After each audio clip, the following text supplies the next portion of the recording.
Hello, everybody. Welcome to another episode of Women of FHSS. Today we have with us Christine Frandsen. Christine, welcome. Thank you. Thanks for inviting me. Thank you so much for being here. We were hoping that we could get started by talking a little bit about who you are and what you're currently doing. Yeah, I am currently a product marketing manager for a healthcare technology company. I graduated from BYU in 2009 from the communications department with an emphasis in PR, but I've kind of taken a marketing track since then. I have two little boys and we live off of Center Street in Provo. And I also volunteer as the director for communications for Bike Walk Provo. So that's me in a Oh, nutshell. very, very cool. And how neat that your career trajectory became something that it sounds to me like you really enjoy. You started in one area of communications and now you're in kind of the business side of communications too. Yeah, I think they're all really related. You kind of develop a skill set that can be applicable across the board. And then you kind of learn the idiosyncrasies of, a particular role. But yeah, I've kind of evolved through several different stages. I did corporate marketing for a little while.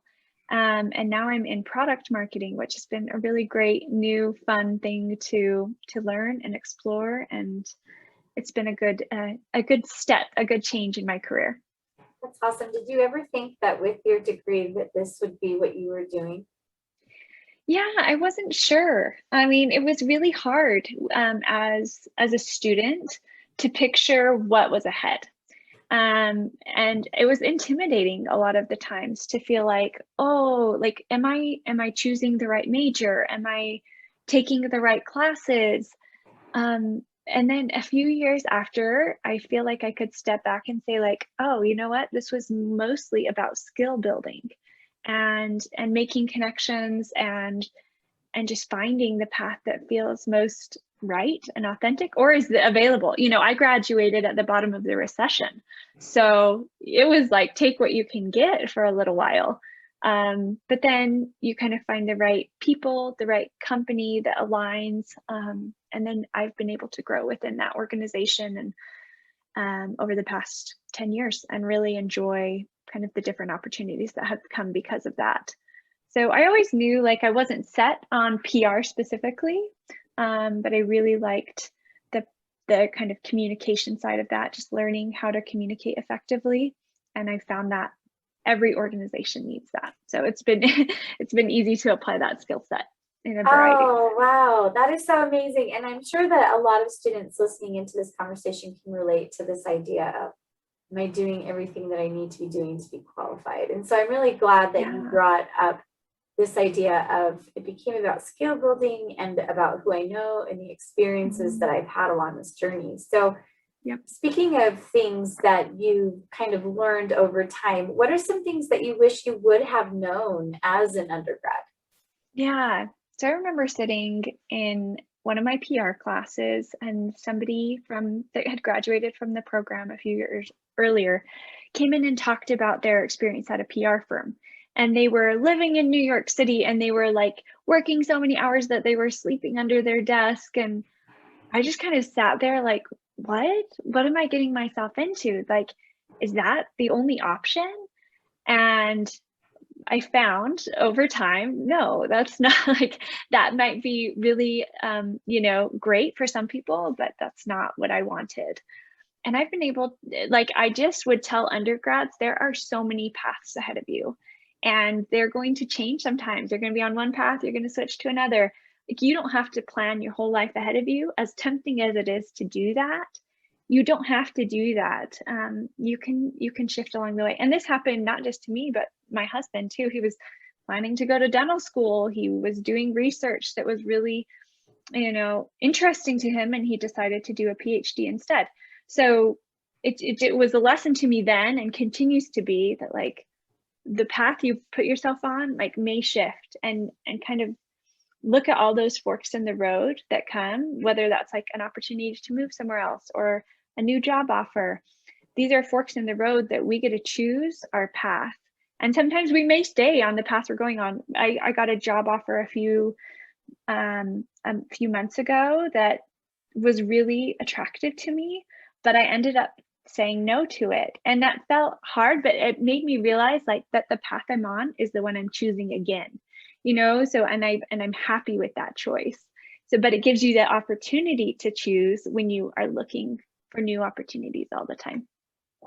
So it's almost like that act with faith kind of mentality, right? You kind of have a little bit of a plan, but you can't have Yeah. so much of a plan that it's really hard to pivot away if other opportunities present themselves. Right. Yeah. It's, I think, dangerous to put up those blinders and say, like, no, I'm doing this. And if you're really focused on a specific goal, that's a really good thing. But I think it's always good to be aware of what's on the edges, what's around, what else is attractive, and never feel stuck in a rut. You can always pivot. I love that. Can you share with us some of the reasons why you pursued a career and the benefits that it brings for you? Yeah. Yeah. I just I really like to push my mind and skill set to develop. So I do this in my career, and it's part of the reason I've chosen to have a career. But I also just do it in my personal life. Like I just took up knitting, right? Like I just like to learn new things, and I like to use my brain in different ways. I like to exercise those different muscles. So I found a lot of value in my career because I think I'm really good at it, and it feels good to be good at something. You kind of have that positive reinforcement for yourself, but also from colleagues and leadership, and I like that. I respond very well to positive affirmation, and it just gives me a chance to kind of exercise my brain in different ways and learn new things constantly. Have you ever had any pushback from your opportunity that you've had to have a career, either from your community or family, that you'd be willing to talk about? I feel like I've been very well supported. There have been kind of, you always have moments of conversations, and as a woman in a career in a religion that predominantly, like, I don't know, in historically has had women stay at home, it's definitely like something my grandparents or like, oh, you do that, like, it kind of takes some getting used to. But when I talk about it with passion, I've never had anyone say anything negative. They're always very interested and supportive and want to hear more and cheer me on. And I think if you surround yourself with people who do that, like, then you're going to have success in a career. There's definitely social pressures otherwise, like I have plenty of friends who don't work full time outside of the home, and it's tempting sometimes to be like, oh, I wish my kids could go to that play date that I can't take them, that I can't take them to. You're definitely saying no to things when you say yes to a career. But overall, I've just felt a lot of support, and I'm confident that it's the right thing for me. So I don't really worry about other people's opinion not too much. I think that's really, really great that you've had that experience, because I think, especially with the women that I talk to now, they come to BYU thinking that life is going to look a certain way. And when Yeah. they have these desires, or they have similar characteristics of pursuing additional learning or whatever that looks like for them, sometimes they are really reluctant to move forward. And so I'm really glad to hear that the experience for you, when you're talking about something that you're doing passionately, has actually just given you what you've needed to move through what might be really difficult for other people. And so I'm just glad to hear that. I think that the world around us is changing, and the culture of working women as members of the Church of Jesus Christ of Latter-day Saints is changing. Yeah. And that's something to acknowledge and be proud of, I think, for all I of think us. so. And as you're saying that, like, I have a lot of empathy for the women who are in that situation, because I was too. I paid for all my own schooling, and so I was sitting there in classes paying a lot of tuition and thinking, what, I really just want to be a mom. Like, I really would love to be a mom. And how am I going to make this work? Why am I putting all this money and effort into something that may not happen? And I'll kind of say two things about that. One is that the value of education is there no matter where your life takes you. You're going to have these skill sets that are applicable, whether you're running a household as a CEO, which, or, you know, CEO of a household, or whether you're working in, you know, in an organization or for a nonprofit. You're going to have skill sets that are very applicable. The second part is I could never have envisioned how it all turned out. And so like I work from home, I work remotely, and I wasn't always that way, but for the last 5 years, since I had a baby, I've been remote. So I was always able to like be a nursing mom without having to pump in an office. And I could, like, when I took the job that originally I did, it wasn't remote, and I didn't know that would happen. But I built trust with the organization. And when I had a baby, I came back and said, I can do a little bit of part-time. And so I did, and it worked out great. And they ended up saying like, no, like, you're very valuable to us. We'd love to make this work for you however we can. So I think when you show your value, like, you will find the ways to balance. And it's not always perfect. Day to day, there's imbalance, right? Some days it's very, very much tipped, but I feel like I have found an overall balance and been able to kind of have all the things that are very important to me just by navigating kind of relationships within an organization and showing my value. I love that advice, because I think that that's something that a lot of our women are really interested in, is how can I mesh these worlds together? And it sounds like with the effort and the qualifications and your desire for learning really helped to shape some career capital that allowed you these experiences, right? Right. Yes. Right. Yeah. I think, and I think just like our culture is evolving, the business world is evolving too, and remote work is so much more an option. This pandemic has shown people that we can work from home. This is normal. It's normal to have maybe a kid in the background once in a while. Like, it's just kind of leveled the playing field almost, in a way I really appreciate. It's like, I've been doing this for 5 years, but my coworkers all of a sudden like had to navigate that same dynamic and figure it out. And I was like, oh, this is normal. This is great. You're an expert. They all came to you for advice. Well, and I think a huge part of it is asking for help and realizing that if you want balance, you can't try to take on everything yourself, whether that means hiring a nanny or getting a meal delivery service if you don't have time for groceries, or taking turns with your partner if their work is flexible too. Like, I've done all of those things, and they've all helped us achieve a balance in our home that we really like. But I'll reiterate that when you say yes to things, you're going to say no to other things, and you have to be able to do that, and you have to ask for help. Thank you so much for that advice. You talked a lot about support and the help that you should ask for. Can you tell us a little bit more about what it looks like? What does support look like for either you, whether it's at home or at work? Yeah, I think it kind of goes, it crosses all boundaries. I think support for me looks like knowing I can say yes to opportunities and be cheered on for stretching myself, and not be like, no, why are you doing that? You know, I always know that if it's important to me, it's going to be important to my family or my coworkers or whoever it is, because I have that trust in them. I think it's about celebrating each other's successes.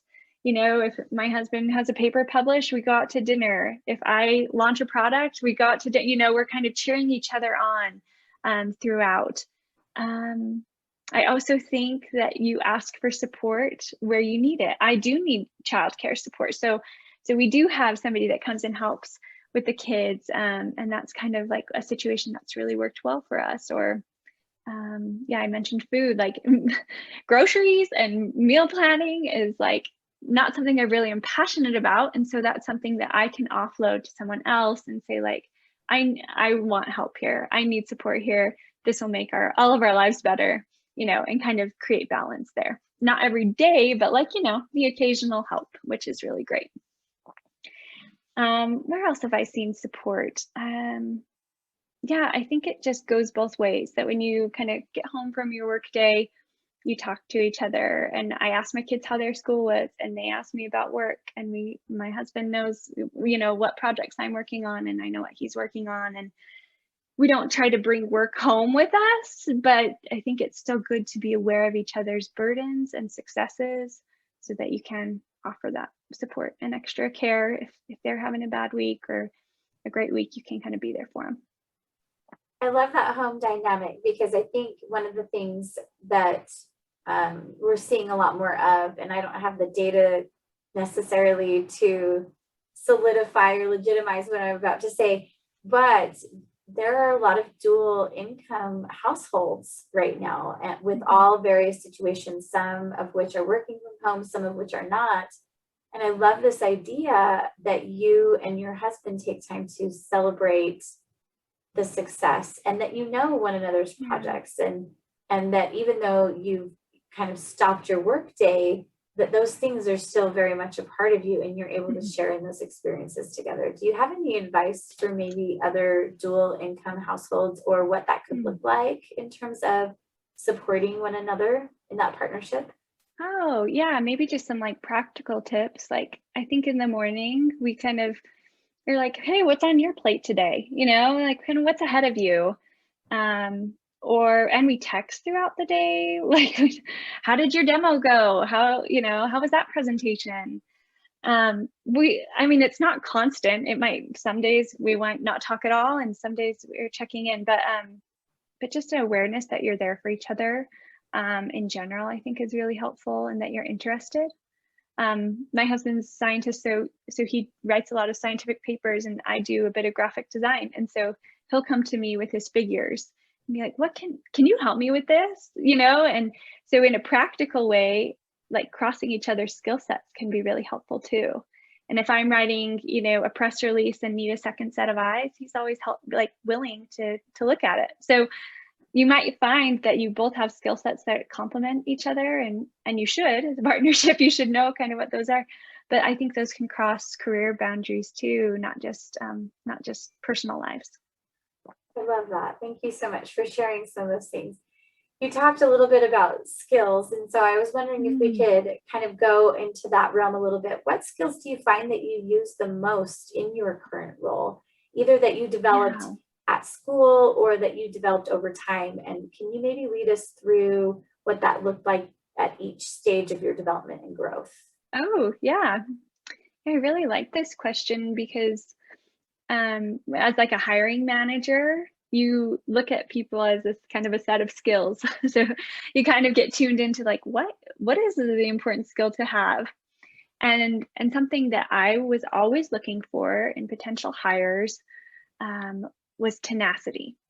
So I wanted someone who would be willing to just figure things out, that they would go and hunt down an answer without just their first reaction wouldn't be to just ask someone, but to go and try to figure it out, research, like use your resources.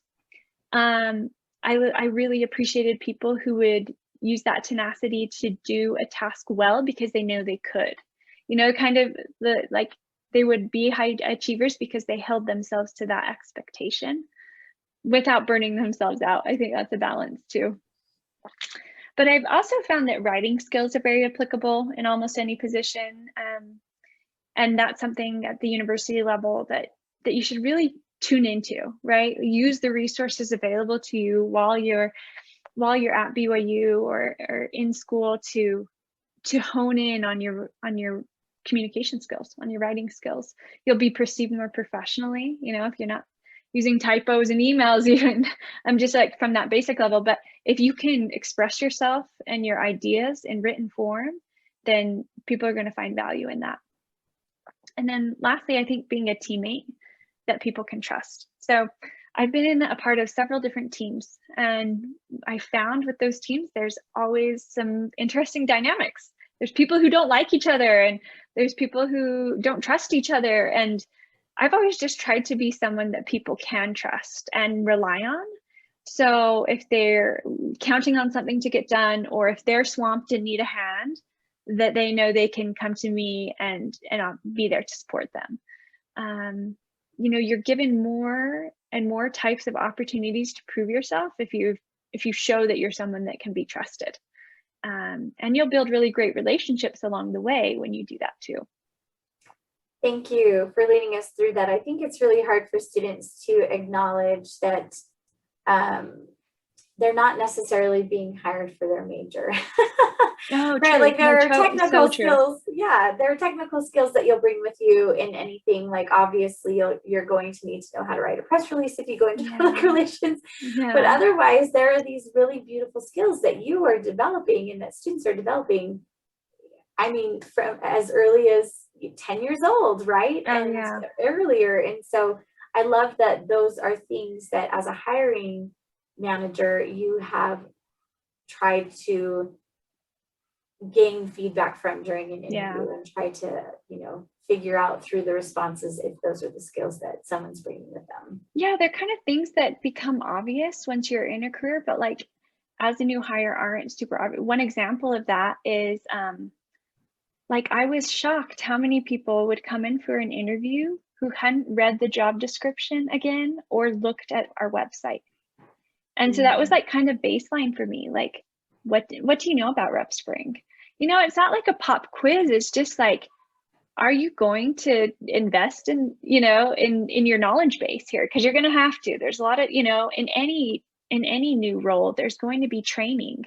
And so you can kind of tell, even from the interview level, whether it's worth investing that time and effort into training somebody new, because it's a big investment, like financially and just personnel wise for a company to train somebody. So you want to show that you're very willing to be trained and open to that, and that you've already done some of the homework ahead of time. And like I said, that seems like pretty obvious once you're in it, but I saw so many that just like missed out because they hadn't done those simple things. Yeah.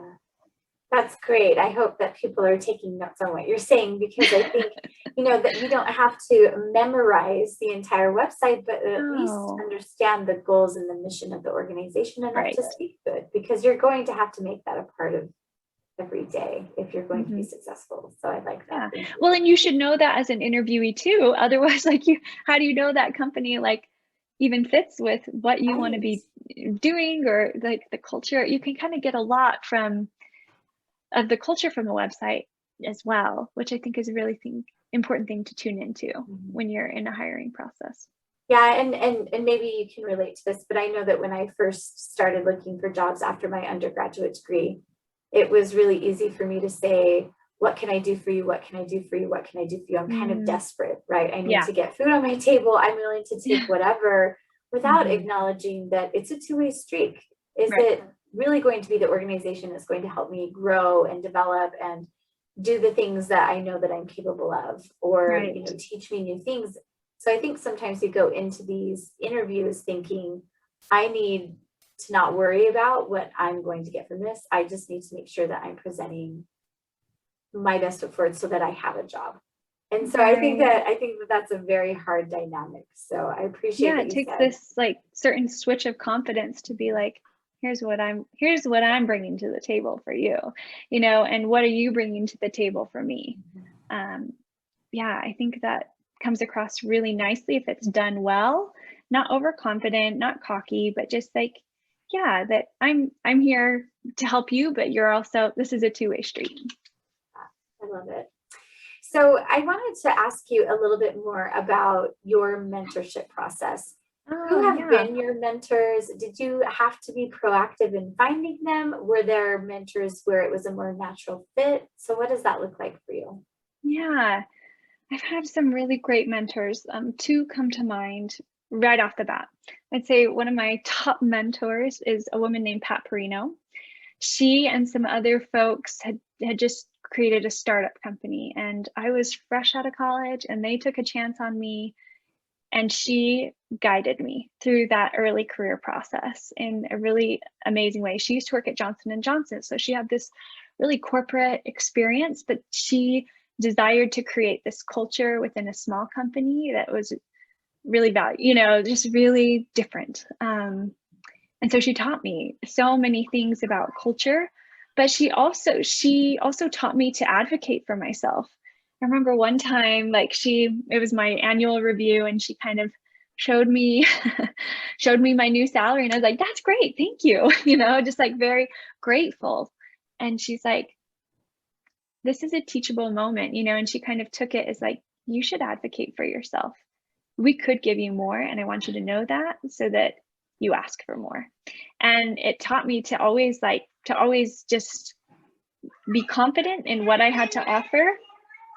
Sorry for the background noise, but to be confident in what I had to offer and stand up for it. And that was really cool of her to do, because it is a small company. She could have, that money could have gone somewhere else, probably could have gone to her, and it would have been better for her. But she took that chance to be like, no, you advocate for yourself.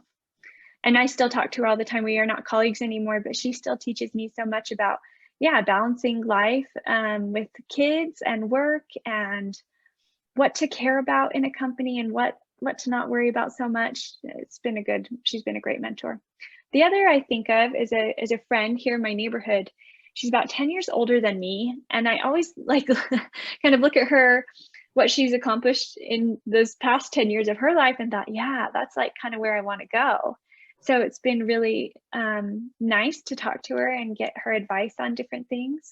Right now she's running for city council, and I'm helping with her campaign, and that's been a really great learning opportunity. So one was kind of a career mentor, another is kind of a social connection, but they've both been really valuable. And I think you can find mentors wherever you're looking. It could be like a friend, it could be a leader at church, it could be a coworker. There's so many places to find. But I would just say, find women who you're like, or men, find people who you respect the way they're approaching their life or their career, and then ask them questions about how they got there. Yeah, I think sometimes when we talk about mentorship, there lingers this idea of a very formal process, where you have set time, you have set expectations and boundaries. And I think that it's important in any mentoring relationship to talk with the individual who you want to have as your mentor, and talk about what that role is going to look like for both of you too. And that's as much formality as maybe necessary, so that the expectations are kind of the same. Do you have any advice for any of our students who are seeking mentorship from people who may just have really busy lives, and how to approach them, especially when they're not necessarily in a formal role with them in an office space? Yeah, I think anyone who would be a valuable mentor would be very open to sharing their experience. If they're closed off and they don't have the time for you, it's probably not a right fit. It's probably not the right mentorship. So I would just say, reach out. Like, an email is always a good way. They're not like timely. People can get to it in a few days. That's the way I prefer to kind of form a relationship or kind of start the mentorship process. But I would also just say, in conversation, wherever you are in your life, to be really open to, and I think this goes with networking as much as mentorship. But for example, I was watching a bike race. My husband was racing bikes one day, and I was just on the sidelines watching the bike race and cheering him on and cheering on some of his teammates. And their informal coach, a volunteer coach, kind of was standing next to me, and he started talking to me, and he asked good questions, and I was willing to give kind of transparent answers. And through that, kind of found out I was looking for a job and he was looking to hire. And it started me on this career path, and it was great. But I think with mentors or with networking, to just be very open to circumstances. So if you're at a bike race, like, chat it up with the person next to you. Or, if your parents have somebody that you're like, their career is really cool, or they work for this nonprofit that I'm like very interested in, just shoot off an email and say, hi, can I ask you a few questions? I'd say be very respectful of their time, that but I'm sure anyone who would be a valuable mentor would be very open to that kind of, you know, the interaction. Yeah, that's so good to know. You talked a little bit about networking. How important is networking for you, or maybe for our students who are looking for post-graduation opportunities? Did you feel like you had to do that earlier? Was that something that came naturally for you? I mean, it sounds like it comes naturally for you. I mean, if you can strike up a conversation at a bike race with somebody and I mean, then talk yeah, about but that jobs. that was like an hour and a half, a year and a half of looking for a job. I mean, like I said, it was the bottom of the recession. Our unemployment rate was so sky high. It was a terrible time to graduate from college. But yeah, so it was difficult. It was very difficult at first because I had moved across the country, and so I had no network. I had no connections, and that's really inhibited me from finding something. I hate to say that too, because I don't want to have people think, oh, if I don't know a bunch of people, I'm never gonna find a career. There's ways to network outside of the formal business world. Like I said, just get to know people and be willing to talk about who you are and what you like to do and what you're interested in, and I think form connections everywhere in your life. So go play on like a intramural like team and like meet more people there, or I don't know, just create a social structure in your life that connects you with more people. It doesn't always have to be directly related to your career. Um, I think any kind of human interaction is going to give you opportunity to meet people who are interesting and you might just learn from, or they might be looking to hire somebody. So I don't know. That's a tricky one for me because I know what it's like to be like, well, I have no network, I have no experience. What am I supposed to do? And that's really difficult. So for those who may be in that situation, be patient. The right thing will come. You know, keep working, keep applying, even though it feels hopeless. And the right opportunities will come. Yeah, and keep opening your mouth. Yeah, Right? exactly. Just chat keep it up. telling people your story. Keep telling people your story. I Yeah. think sometimes we get trapped in this idea of, oh, it's so selfish for me to talk about what I need right now. But honestly, I was talking to somebody yesterday and they just said, how am I supposed to, I'm in a space right now where I can help people, and how am I supposed to know what that looks like unless they tell me? Right. So, Yeah. yeah. Yeah. And I don't think it's selfish. I mean, it could be if that's the way you direct a conversation, but if you're asking them about their life and their career, and then you have a chance to talk about yours and your interests, and I think that's very reciprocal. You know, you're not that's beneficial to everybody. We can all learn from each other, no matter whether we're 30 years into a career or just starting off. Some very key principles about relationship building just there. So. Yeah.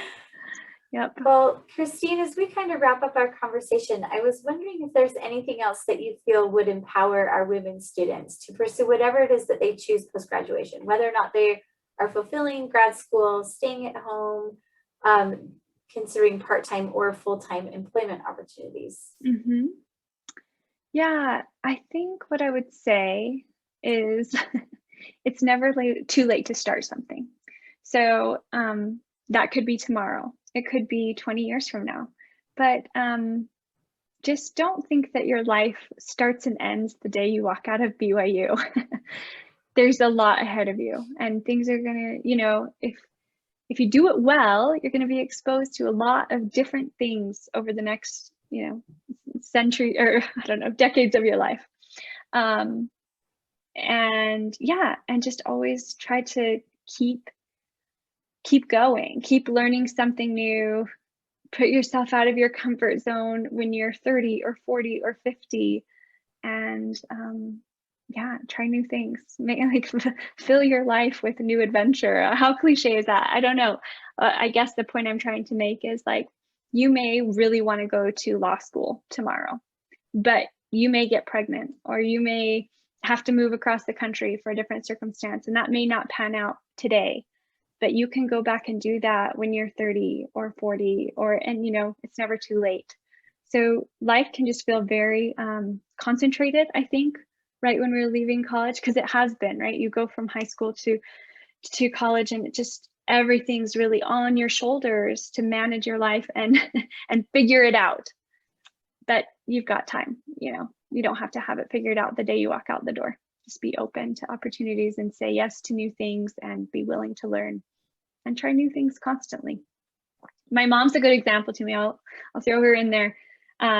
She learned to Irish dance when she was like 40 years old. She'd always wanted to. So she started Irish dancing and she was super good at it. And it was so fun to go watch her perform. And we were all so proud of her.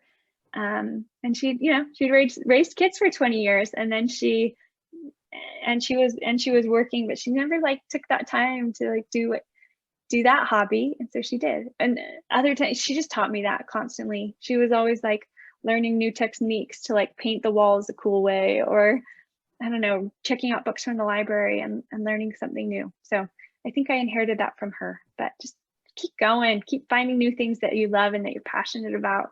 And they may lead to really cool career opportunities or really great hobbies. Like I said, I'm now like the director of Bike Walk Provo. And that kind of came out of nowhere, like as far as networking goes.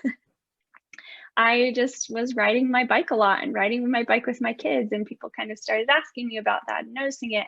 And I found out there was organizations that advocated for good bike, street design to improve bikeability and walkability. And I was like, ooh, I want to be a part of that. It just kind of evolves. Like if you're doing the things you're passionate about, you're going to find the right corners of the world to be involved in. Love that. Thank you so much for your time today. You have said so many things, for me at least, that I have been really drawn to and kind of in my head saying, amen, amen. I'm glad somebody else is talking about this right now. And so thank you so much. I hope our students have found the value of this conversation. Oh, thank you. Yeah, I don't claim to be an expert. It's a lot of trial and error, and I'm still learning a lot. But yeah, I hope it's helpful, and I hope it gives hope to people who are like, oh, what am I going to do with my life? There's just a lot out there for you. Well, thank you. As always, we always have some kind of leftover stuff that we end up talking about with some of our interviewees. And so Christine and I were talking about what are some of the tips and tricks that you have for working moms when it comes to kind of time-saving things that you employ in your household right now. Yes, I love these. It's so practical. You and I were just chatting and like jotting down notes for each other. So like I mentioned, meal planning and grocery shopping is not my forte. I don't enjoy it. I'm not passionate about it, but I like to eat good food. So I have a friend who has a catering business, and they kind of pivoted during COVID and started delivering family meals. If any of you live in the Provo area, it's Beehive Catering. You can order their meals like before 10:30 a.m. and they're delivered to your doorstep, fully prepared. It's amazing. So I highly recommend Beehive Catering. And then I think the other thing that's been great for me for time saving is just to try to find a flexible schedule. That was really important for me in my career. Is like I start at 7 a.m. so I can finish at 3.